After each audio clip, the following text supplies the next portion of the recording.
facilitate the 20-something study over Crossway whenever you're having your Bible study in your youth group meeting. We're the group that Pastor Ty is going to kick to us once you graduate high school. We don't want you floating around without any place to go after you graduate. So, first of all, can y'all hear me okay? Yes, sir. All right, cool deal. All right, let's see if I can get this gadget going. All right, so y'all have a pretty good amount of momentum going on over there. Let's see if we can just kind of keep rolling with it now. All right. Now, if you've been a follower of Jesus Christ for much more than about, say, the past 17 minutes, you cannot help but notice the amount of venomous militant hostility that culture out there has towards this book, and by extension towards you if you claim to believe this book. Seems like Hollywood, music, movies, TV, the news, particularly social media, are all working together to do the absolute best they can to destroy your faith. And perhaps where this attack is most evident is in the super sacred, hallowed halls of the science department on college campuses. And this attack that they're doing is not necessarily an all-out frontal attack or really in your face, but it's just a slowly, steady chipping away at your faith, piece by piece, here and there, getting you to doubt what this says. Any of you, when you graduate from high school, if you plan on going to UT Austin, maybe want to study math, physics, engineering, something of that ilk, you're probably going to run into this sourpuss of a teacher. This is Dr. Stephen Weinberg, Nobel laureate, PhD physicist. And here is what he has to say about kids like you in his class who think that they believe in the Bible. He says, I personally feel the teaching of modern science is corrosive of religious belief, and I'm all for that. If scientists can destroy the influence of religion on young people, then I think it might be the most important contribution we can make. Really, Doc?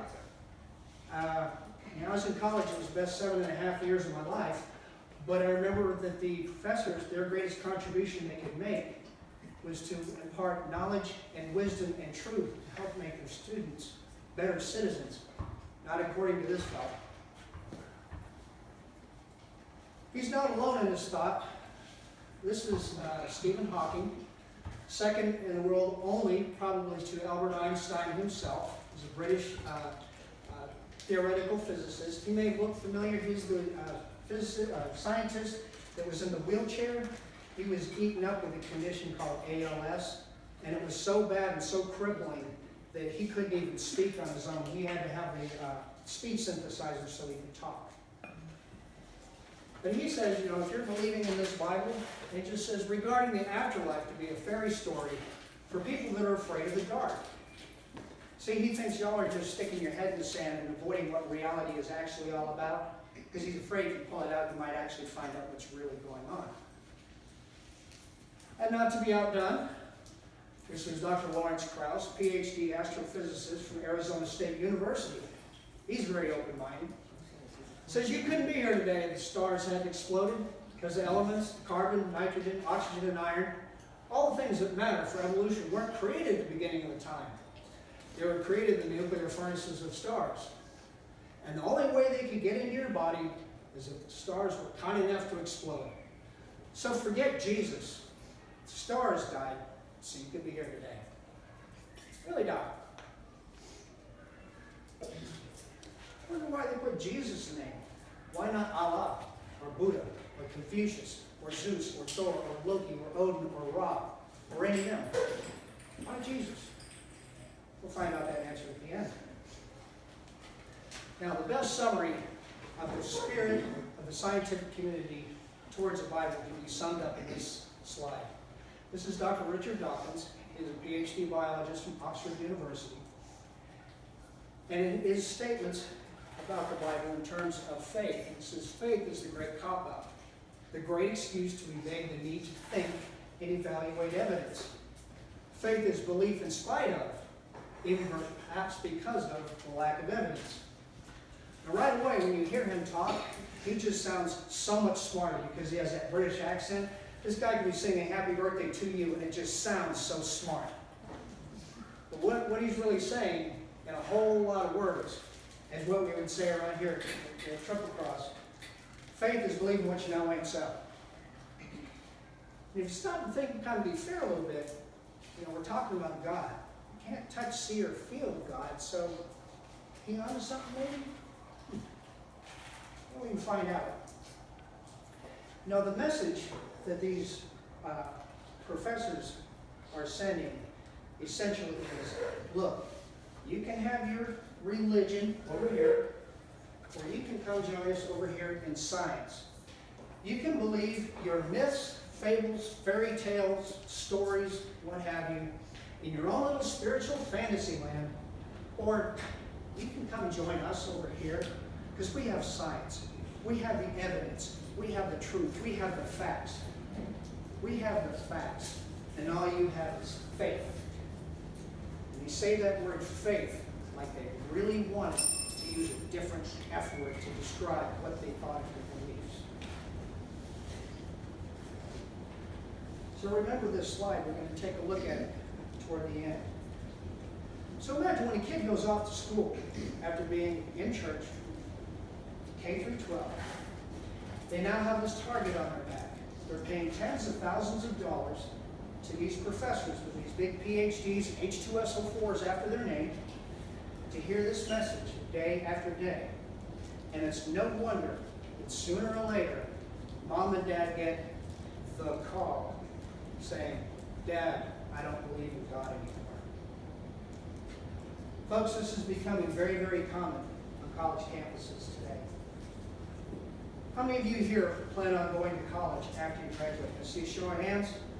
So, pretty good amount of you. I want to share a very, very sobering statistic with you. And that is 75% of youth raised in church will walk away from the end of their faith by the end of their freshman year in college. Let that sink in a moment. Out of all you that raised it in your hand here, 75% of you are going to walk away. Now, what I don't mean by that is that 75% of you are going to walk away and become fish-shaking, Christ-hating atheists. Some of you will. Some of you will indeed. What it's in reference to is just the daily spiritual disciplines. Bible reading, praying, studying, fellowshipping with elders, going to church. Those things are going to take a back burner. And there are several reasons from that. Aside from what we saw on the slides of the academic indoctrination, most Christian kids are very, very poorly prepared by their churches to be able to articulate their faith, let alone make a defense for it. And these professors know that. Combined with the fact that we are what the Bible calls inherently fallen creatures who will give into the flesh. Translation, sex, drugs, rock and roll. Man, when you're in college and you're at that big multi-kegger at the frat house and you've got your eye on that one guy or girl, man, you don't want God coming along messing up your trip and all that. Very, very inconvenient.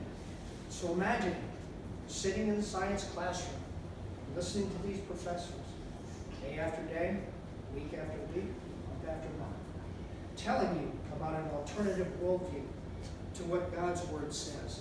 And the best part about that alternative worldview, it has no moral accountability. So therefore, you can get drunk and sleep with your girlfriend and not feel bad about it. How many's going to sign up for that? A whole bunch of them. So what are we going to do about it?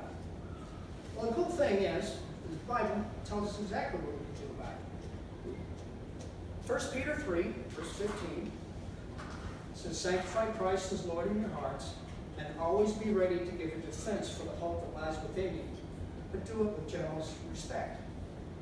Translation, know what it is you believe and why you believe it. Why would they say that? Well, think about it. If you know the truth about something and why something is true, you're much more likely to go share it with somebody. If you're just taking somebody else's word for it, you kind of, there's some hesitation.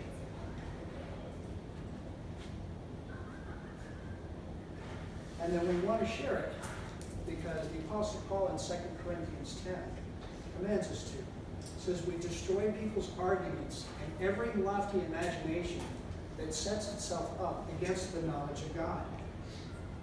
Folks, those 4 people that we quoted up there, they have lofty imaginations that are trying to take themselves up against the knowledge of God. That is where it's our job to call them out on it.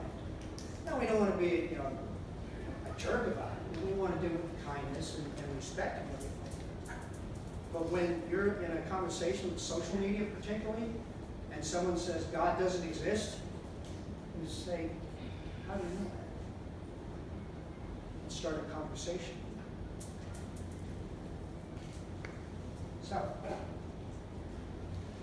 So here's the truth we're going to be taking a look at tonight. We saw that these scientists are saying that science leads away from God toward atheism. Let's see if that's true. This rest of this presentation is butchered, plagiarized, and hijacked from this book, Stealing from God, Why Atheists Need God to Make Their Case. Cheap book, it's under $10 on Amazon by Dr. Frank Turek. It's a very easy read. It's about 150 pages long. In summary, it takes a look at 6 different areas that atheists claim lead to atheism and away from God. We're going to take a look at one of those 6 tonight, and that is the area of science. So we're going to take a look. Does science really need God? According to these 4 guys that we had before, no, we don't. But let's see if that's really the case. First of all, we got to take a look at what it is we're talking about. We got to know, what is science? You throw that word around like it's, like everyone knows what it is. Probably be a good idea to have a good definition. What does science say about God? If it says nothing about God, then oh well. If it says everything about God, then that's another story. And finally, does science disprove God? All right, you ready to go? Wake up. Come on, folks. There we go. All right, so we're going to take a look at this. First one, what is science? What is science? Let's come up here with a microphone and stick it in one of your faces and say, give a 5-word definition of science. What would you say? This is the interactive portion of the program. Just start. Science is the study of how things work. Study of how things work. That's very good, very good. Any other thoughts?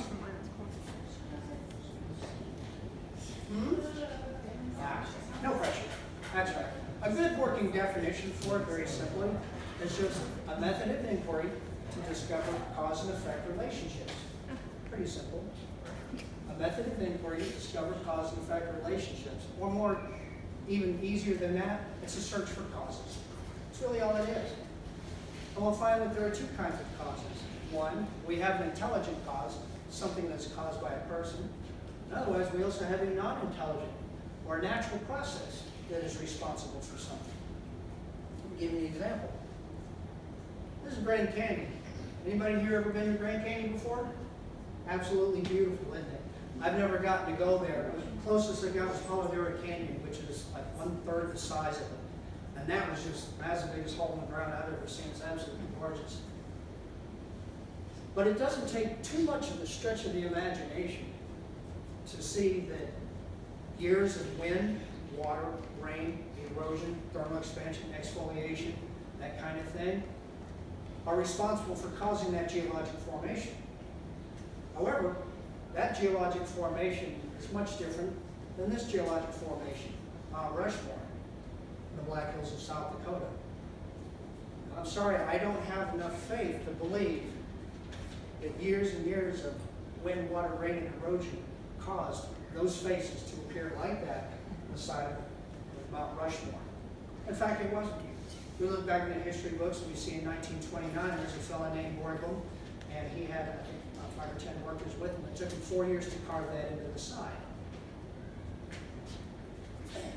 So, in summary, it's just 2 types of causes. We have a natural process, and we have an intelligent person. Pretty simple and straightforward.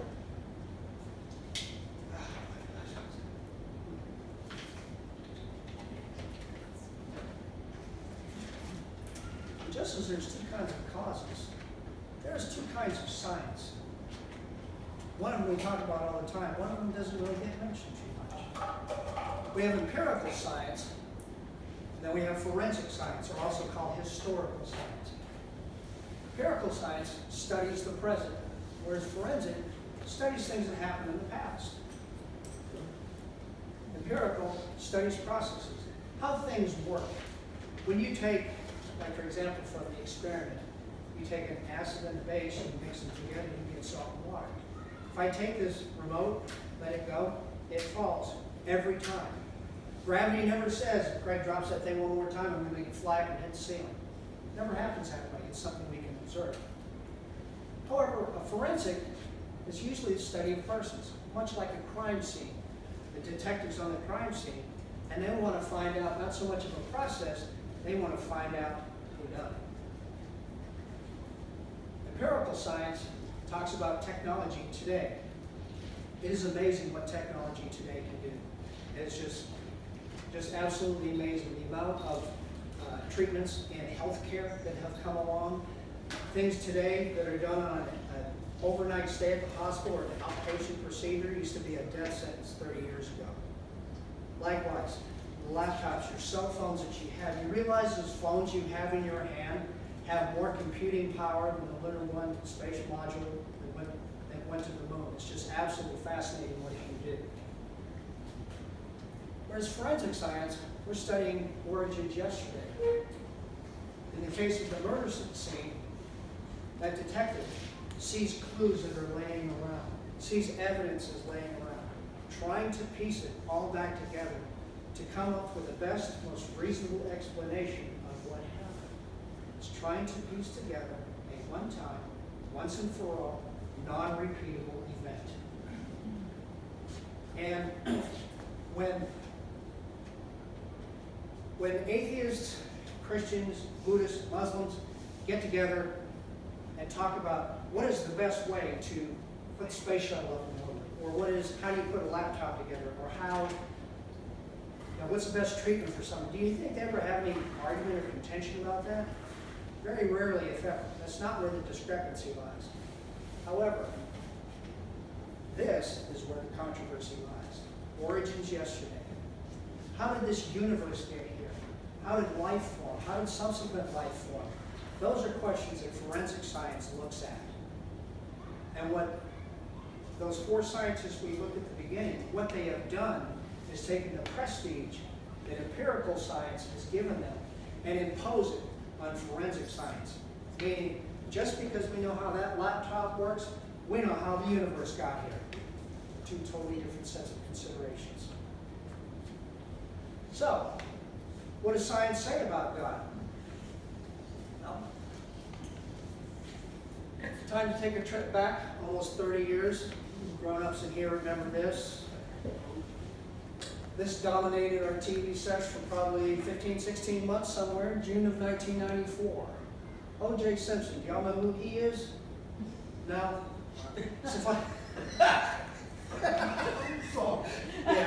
Yeah, he was the guy that ran through the airport for Hertz. But no, O.J. Simpson was a very popular and a very, very talented football player in the late 60s through, I think, early 80s before he retired, somewhere around there. Played for New York Jets, I believe. But in June of '94, he was accused of murdering his wife, Nicole Brown Simpson, at her lover, Ron Goldman. And unfortunately, I use that word murder in the kindest possible way. He didn't use a gun. He used a carving knife about like that, which would have made Wolverine and Freddy Krueger very, very proud. But anyway, at the trial, here's some of the evidence that was presented.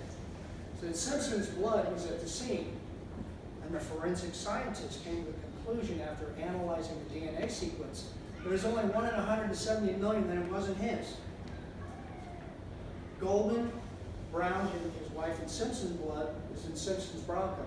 That was his getaway car. If you've ever seen any shots from that, the 35-mile-an-hour chase up the LA freeway, because every chase on the LA freeway goes that fast just about, it's so plugged up. But the glove at the scene had blood from all three and matched the glove at Simpson's house.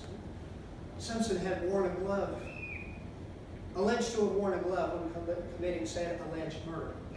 But it had so much blood on it that when you get blood on something and you let it dry, it shrinks up that article. That's why Johnny Cochran, the defense lawyer, said, he came up with the famous line, if it does not fit, you must acquit. And so they had O.J. try it on in front of the judge and the jury, and of course it couldn't fit. And they knew that the defense, or the prosecution knew that exactly that was the case. Bloody footprints were from a rare brand of size 12 shoe Miss Simpson owned. Turns out it was an extremely rare brand from Italy, and at the time when they did they tracked them down, there was only 199 pairs of them sold in the U.S. Finally, his wife's blood was on Simpson's socks. And again, the forensic analysis estimated as 1 in 21 billion chances that it was not her blood. Question: does science show he was guilty? How many say yes? How many say no? How many are not sure? How many don't know, don't care? Well, that's better than I got last time, so I appreciate the honesty. He's guilty. Oh, my cheerleader there, all right. I don't care what any of this says, he was guilty. That's it. Anyone that had 2 eyes, you can see in a brain that works. But anyway, well, the answer to that question is no. And it's not because I didn't think he was guilty. The whole world knew he was guilty. The reason he was not guilty is because science doesn't say anything. Scientists do. Let that sink in a moment. Science doesn't say anything. Scientists do. Science is a tool that is used to gather data and information and evidence. All data has to be interpreted. That's what the job of a scientist does. It is through the lens of how he sees the world that information, it determines whether or not the evidence is good. Does it lead to the conclusion that he was either guilty or innocent? About 10 years after it was done, NBC did a kind of an informal survey of about 1,200 people, and they wanted to know, it's all over and everything, do you really believe he did it? Well, out of the survey, it's about 77% believed he was guilty, which that would seem to fit with the demographic of what everyone thought. But there was a huge ethnic divide. 87% of white people thought he was, whereas only 29% of black people thought he was. Same set of evidence, but 2 opposite conclusions, and why is that? Well, blacks, understandably, were probably victims of racism or discrimination at some point in their life, and I'm sure many of them probably thought, despite the evidence, that O.J. was framed in it. But really what it boils down to is you can have all this evidence, but it is your worldview that will determine how that evidence is interpreted.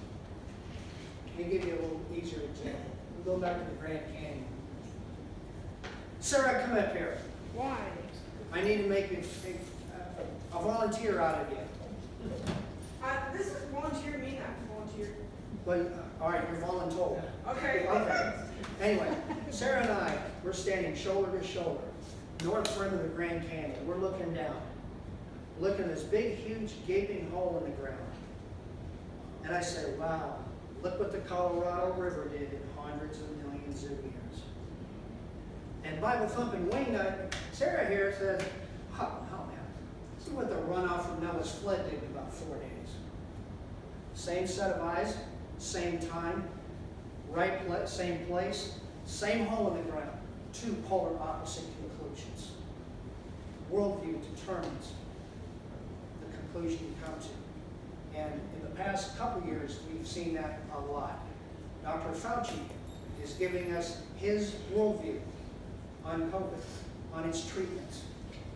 He claims he is speaking for science. Well, remember, science doesn't say anything. Science is speaking. All right. So, now, does science disprove God? Well, what does God do? Well, when we read through God's Word, we see He does several things. One, He creates. We see that in the beginning, God created the heavens and the earth. But when he finished creating, he just didn't sit in his lazy boy pop open a cold one and just said, let's let the show begin. He is actively intervening and sustaining. In several places throughout his word, it says, by him all things consist. He is holding this whole thing called reality together. And then finally, there are times throughout this book that he intervenes in his creation, particularly when they have those things called miracles. God is separate and apart from the creation, but God enters into it to either suspend laws of nature, to speed them up, to slow them down. Another example of that from an earthly perspective is that what is the most likely explanation for the existence of a Model T Ford? Is it the mind of Henry Ford, or is it the laws of the internal combustion engine? Well, you see that you actually need to have both. You need the mind of Henry Ford to build, to design and build the car. Then the laws of internal combustion to make the thing run, to make it sustain. And then also, inevitably, when it breaks down, you need an intervener, also called a mechanic.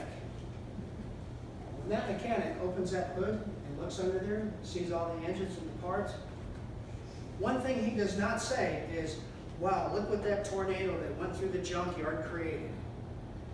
He knows that that is an absolutely stupid thing to say because he can see evidence of design and that there's intelligence that went into putting that together. Now, no, he's not going to see Henry Ford in there, one, because he's dead, but two, even if he were alive, Henry Ford is separate and apart from his creation, the Model T Ford. So,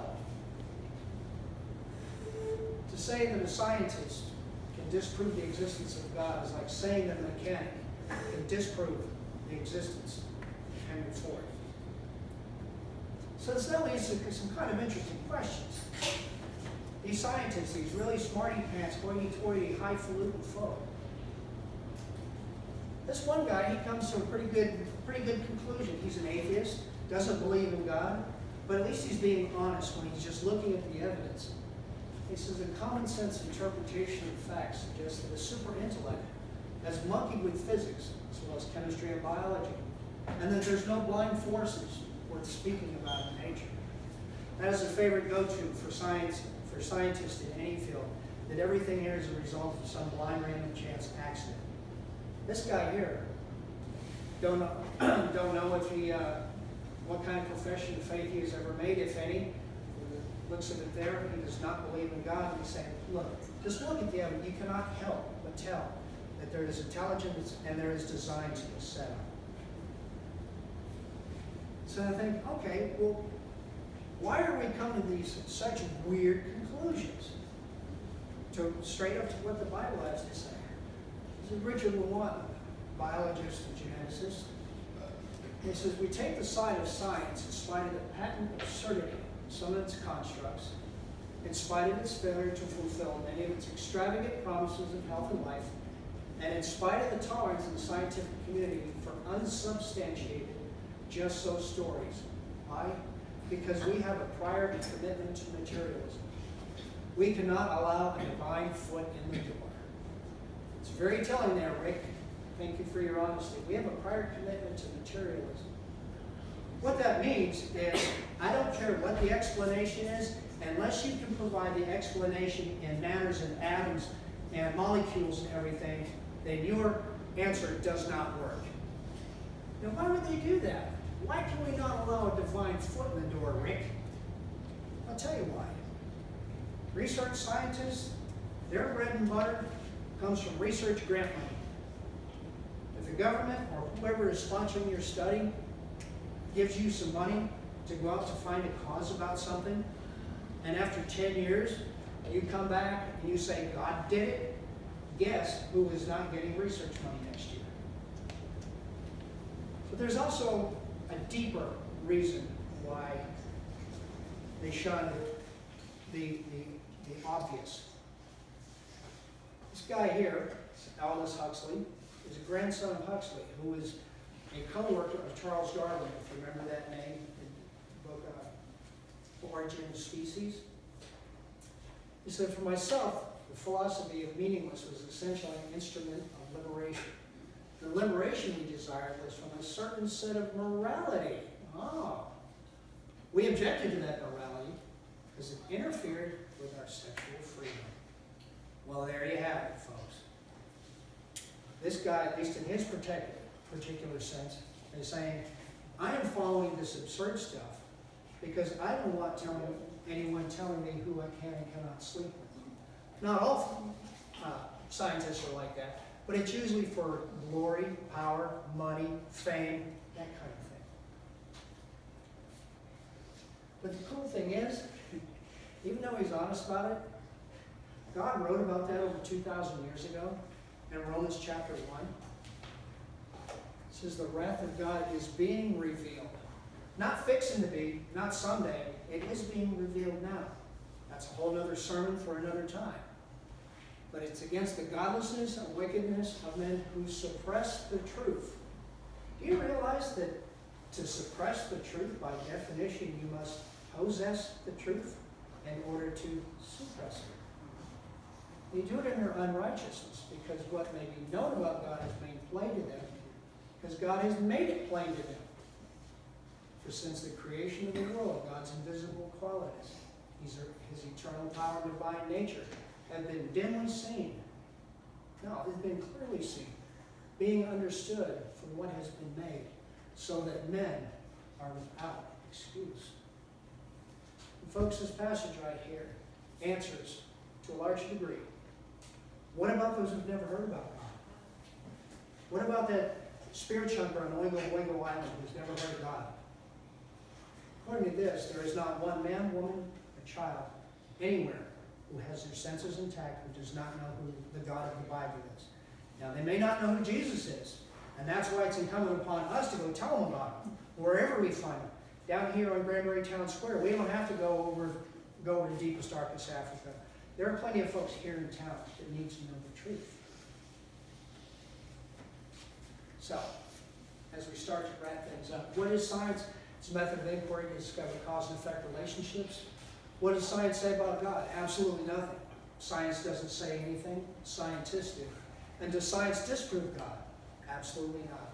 Science can no more disprove the existence of God than a mechanic can disprove the existence of Henry Ford.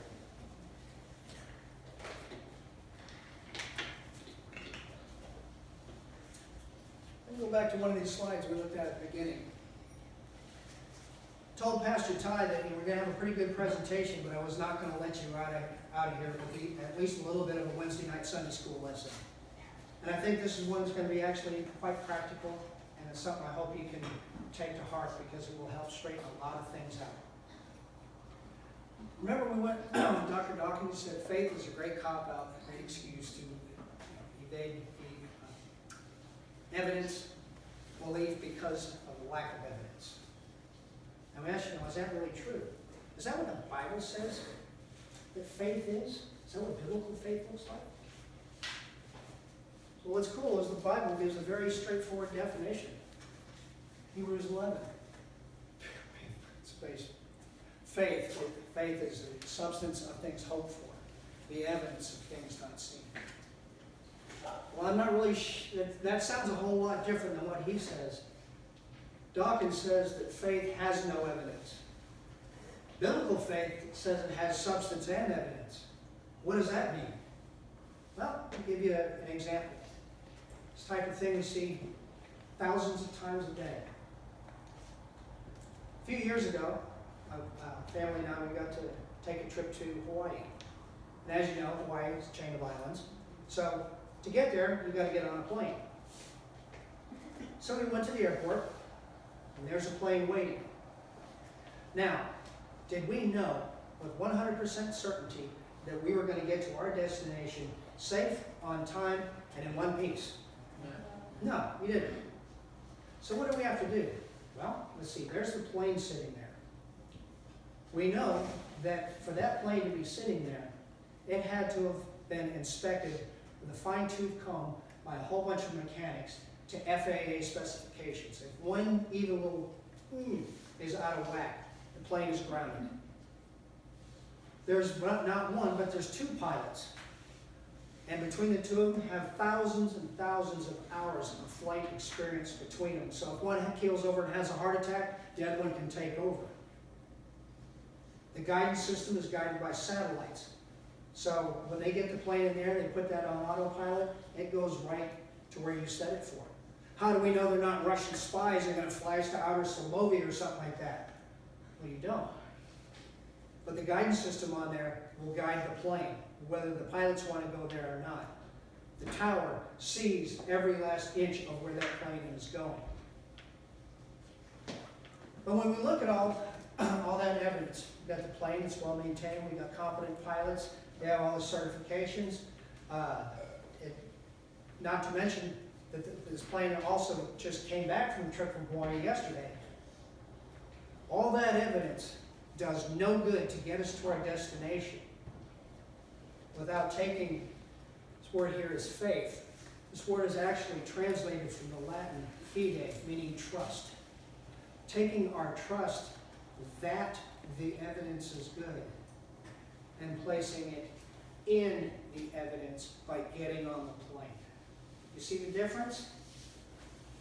Dawkins is saying faith is, oh, I hope so. Just wishing really hard. The Bible says it's anything but that. Folks, Christianity is full of evidence from many, many different areas of science, from philosophy, from history, the whole thing. Eyewitness testimony, the whole 9 yards. Now I just want to finish up just with this. If any of this, what I've talked about, or any other kind of topics fascinates you at all, if you can get this app, you just go to the App Store or Google Play and download. This is crossexamine.org. It has a whole bunch of very, very helpful and quick resources. If you're ever at having lunch with someone and you're talking about Christianity and someone says, well, what about? You can always go, oh wait, I'm getting a text. Well, here's what the answer to that. You can do that. You can do that and be, like it said in there, always be ready to have the answer to the hope that lies within you. So, yeah. All right. So, that is all I have for tonight. What questions do we have? Or do we? No. Well, so you absorbed it all, huh? You at least learned something new that you may not have known before. Something that will give you something to really believe. Since we do have some time left, let me ask you. How many of you believe this whole book, cover to cover? From all the way from the table of contents to the maps. How many of you believe this book is actually true? True in the sense, let me finish my qualifier. True in the sense that 2 + 2 = 4 kind of truth. A type of truth that's spelled with capital T that nobody's opinion can change regardless. How many of you believe it's that truth? Well, you do have a lot of faith. How many of you have doubts about that kind of truth? You do? That's good. Having doubts can be a good thing. It is never be ashamed to have doubts, particularly when it comes to this book, because if you have doubts, that is, you are not willing to take anyone's word for anything on any matter. You want to know for yourself. You don't want to just take what this old guy is saying, or what Pastor Kyle, or Pastor Dan, or your parents, or Sean sitting over there, what he has to say. You want to know for yourself, because this book claims to hold our eternal destiny in our hand. And it's either right or it's wrong. If it's wrong, then hey, who cares? But if it's right, we have some, we get to work doing like it says.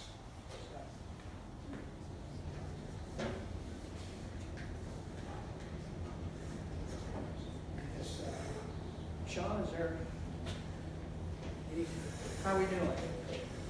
Doing good. We're doing good, huh?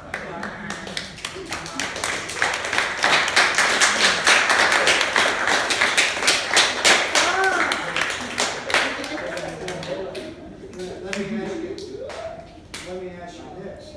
Science aside, about the Bible, about the Christian law. Anything that's going on in the culture right now that says this will be wrong. No question is off limits. Because when you come to our class, 20-somethings, we talk about abortion. We talk about same-sex marriage, transgenderism. We talk about all those things you're not supposed to talk about in church. Because unless you get the truth here, Twitter has their version of what they want you to approve of. And they are going to send you down the wrong road. Yes, ma'am. I was just wondering, I've wondered this ever since I was little, why aren't anything about like dinosaurs and all that stuff kind of like mentioned in the Bible? So you don't think dinosaurs are mentioned in the Bible? Not that I know of. Well, actually, do you have your Bible with you or on a I phone? don't have it on my new phone. It's actually mentioned, dinosaurs are actually mentioned in a few places. One thing you have to realize, that word dinosaur is a new word. It wasn't invented until 1849. And what's interesting about it is the guy that discovered the first dinosaur in America, Richard Owen, he was a paleontologist. Up till that point in time, even as late as the 1850s, when they found giant reptiles like that, they were called dragons. How many cultures in the world always talk about dragons?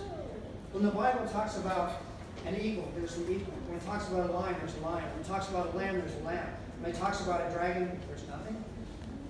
How do all these cultures that never even knew each other's existence explain the existence of creatures that are described the same way all over the world?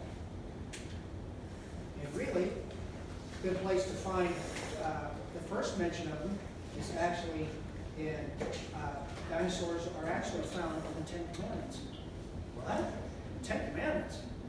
Yeah.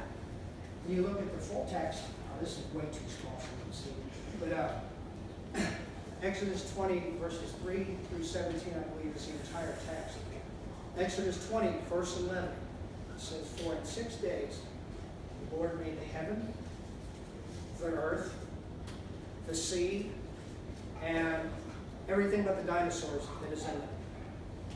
No, he said all that is in them.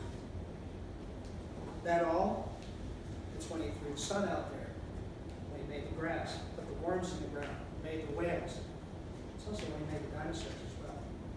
Now, for more detailed description, you can go to Job, I think it's chapter 39, I believe it is. It talks about two of them, Leviathan and Behemoth.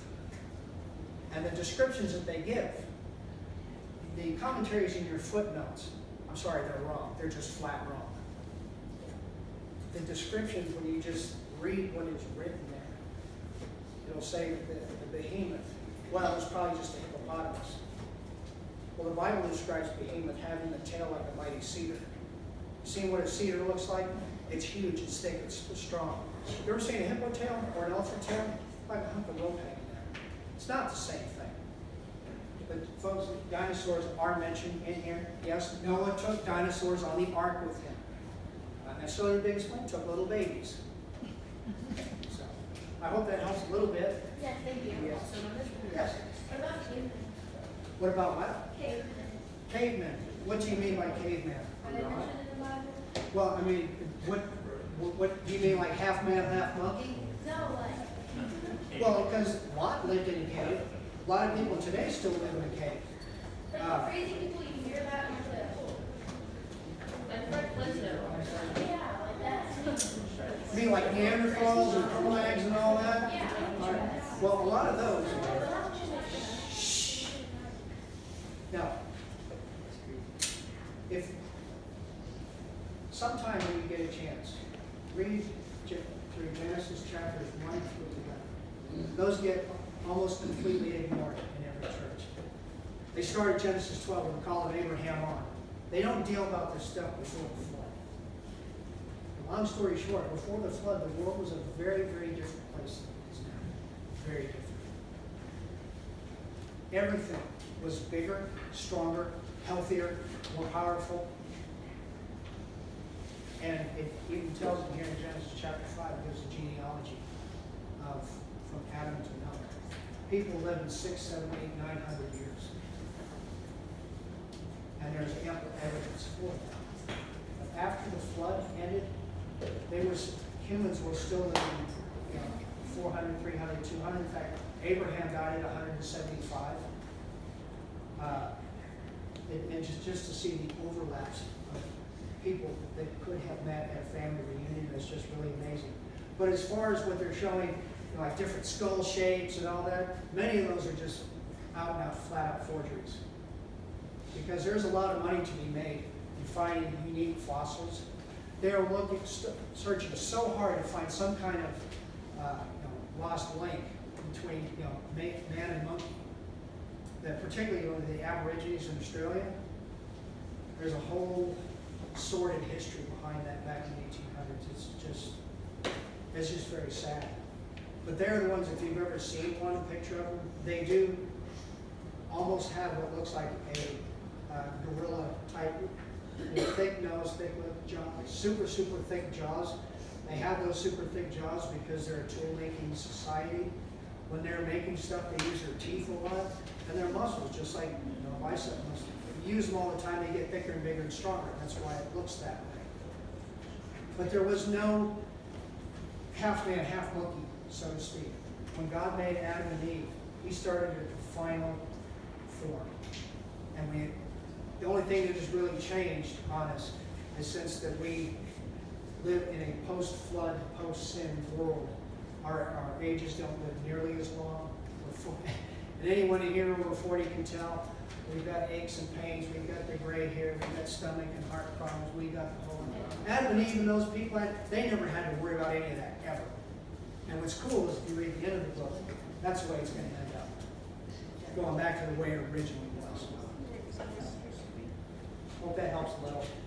I have something to say. What's I've that? always wondered about, if through evolution, if man came from monkey, how come there's nobody still in transition from man to monkey? I mean, That's a very good it's- question. all That's of a because, sudden, that's there's because there is nothing no in such there thing as a proven. transition fossil.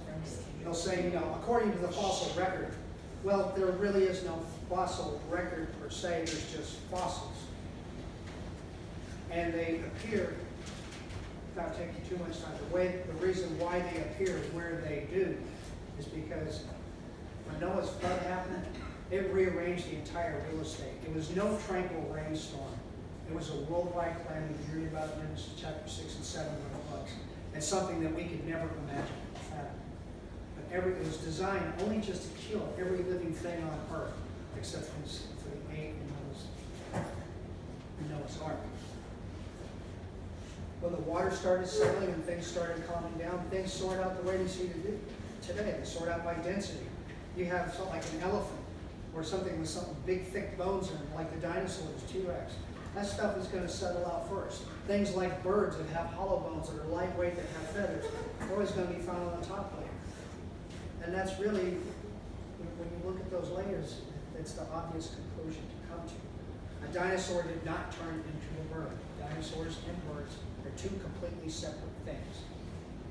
They're too physiologically different for one to have gone to the other. Specifically to rule over the earth and everything in it to serve us. She has something to say. I was just answering your question about how man is the pinnacle of creation. We were created to be stewards of the earth, and everything in the earth is supposed to be created for us, to Right. serve us.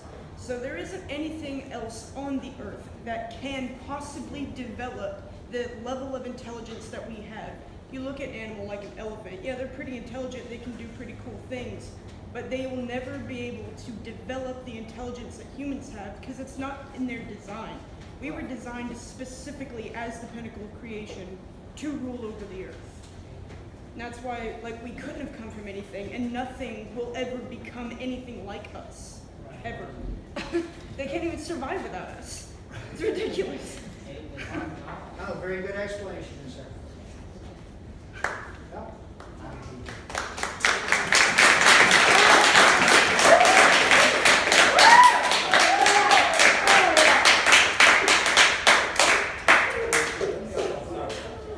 One last thing I'm going to leave leave you with is just, if you ever get in a conversation with someone about God, about the existence of God, or anything like that, and you just keep getting pushback after pushback, objection after objection, jumping from lily pad to lily pad, all you need to do is ask one very simple question. If Christianity were true, would you become a Christian?